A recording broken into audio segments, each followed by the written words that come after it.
who's on the other end of this? What were the teams that just saw it bleed out?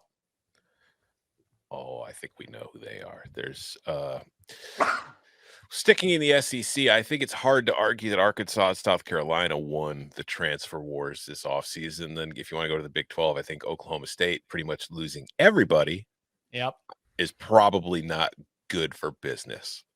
Yeah. So totally agree on those.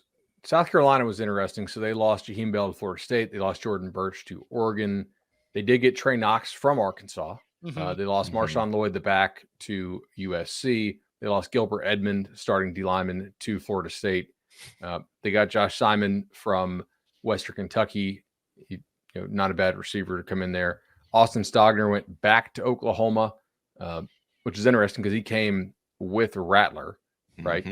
And then I don't think they got anybody else that were like impact guys. So that's a net. Marshawn Lloyd was that offense for some games before he went down. Yeah. I'm not saying South Carolina cannot take a step forward next year because it's very early still. I would be surprised if they took a substantial step forward from where they have been, though, losing that. That's a lot to lose. But I will say most of those dudes, or maybe all those dudes who were high school signees, I think were Muschamp signees. So at least it's not Beamer's guys transferring out. But they are some of the very best players on that roster. So that is worth noting. Yeah, it's not like a red flag kind of locker room upheaval. It's like, ooh, it's going to be hard to replace those guys.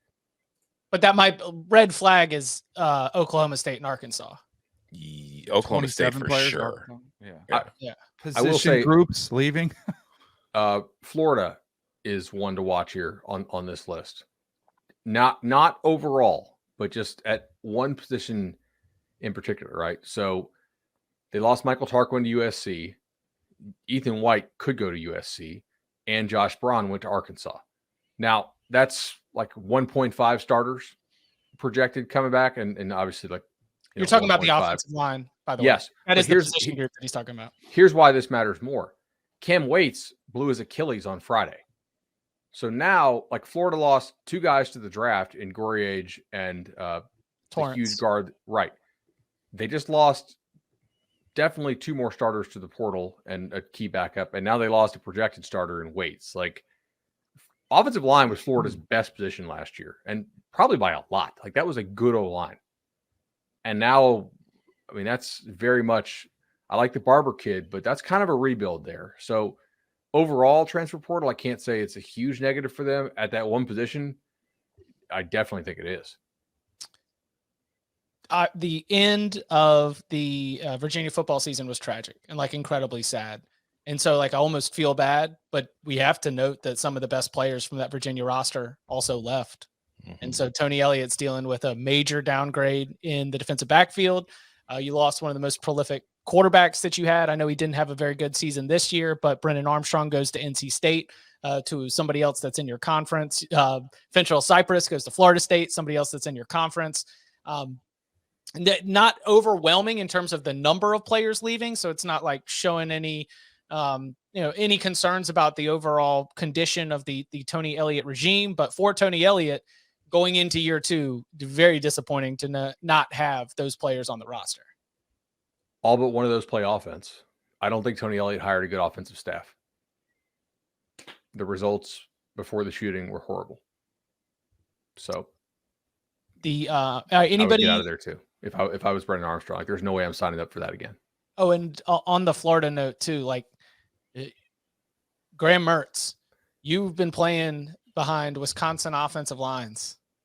Ooh, right. Boy. Let's utilize that athleticism. When you were in Overland Park, Kansas, out there scooting around, letting everybody know how you could throw on the move, get used to it, my friend, because you might be doing it on Saturdays in the SEC playing behind this offensive line.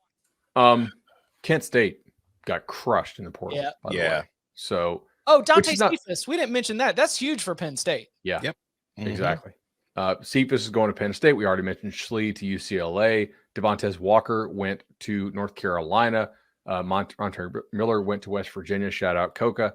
And your coach went to Colorado. Right. Jay-Sean Polk was like their third receiver. He went to the Mountaineers as well. And then I already mentioned that Colorado took their tackle. So Kent State historically is one of the very, very worst teams in the MAC, and they did not cash in their chips this year. They had some tough games. They also had a couple of injuries, right? And that's a smoking crater. Good luck to Cody Burns as the head coach there. Also, thanks to the chat, good news as of the last day or so. Virginia's wide receiver coach, huge part of the recruiting operation and a huge part of that program.